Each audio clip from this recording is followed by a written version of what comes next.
ঘড়ির কাঁটায় মধ্য দুপুর। ঐতিহ্যবাহী সাদা পোশাক ও লাল স্কার্ফ পরে লাখো মানুষ জড়ো হয়েছেন স্পেনের পাম্পলোনা চত্বরে। বিশাল আকৃতির পতাকা নিয়ে সান ফার্মিন ষাঁড় দৌড় দেখতে আনন্দময় পরিবেশে অপেক্ষমান উৎসুক দর্শক। আতশবাজি পোড়ানোর মধ্য দিয়ে স্থানীয় সময় শনিবার দুপুরে ঐতিহ্যবাহী এই উৎসবের শুরু হয়। প্রতিবছর জুলাই মাসে পাম্পলোনা গ্রামটি টানা ৯ দিনের জন্য যেন আলাদা প্রাণ ফিরে পায়। লাখ লাখ দর্শনার্থীর আনাগোনায় মুখর হয়ে ওঠে এই গ্রাম। সান ফার্মিন উৎসবে অংশ নিতে যেন সারা বছর মুখিয়ে থাকেন তারা। প্রতি বছর আমরা এই দিনটির জন্য অপেক্ষা করি। সম্ভব হলে আমরা প্রত্যেক বছরই এখানে আসি। এবছরও তার ব্যতিক্রম হয়নি।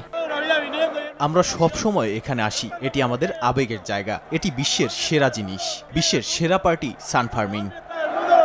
অনন্য এই উৎসবটির প্রতিটি মুহূর্তই আকর্ষণীয়, যে কারণে তুমুল আগ্রহ নিয়ে এই উৎসবে অংশ নেন লাখ লাখ মানুষ।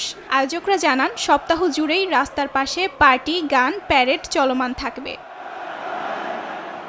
এটি এমন একটি উৎসব যেখানে তরুণ থেকে শুরু করে বয়োবৃদ্ধ সব বয়সী মানুষ সানন্দে যোগ দেন। অর্জিতা শাহজিন, সময় সংবাদ।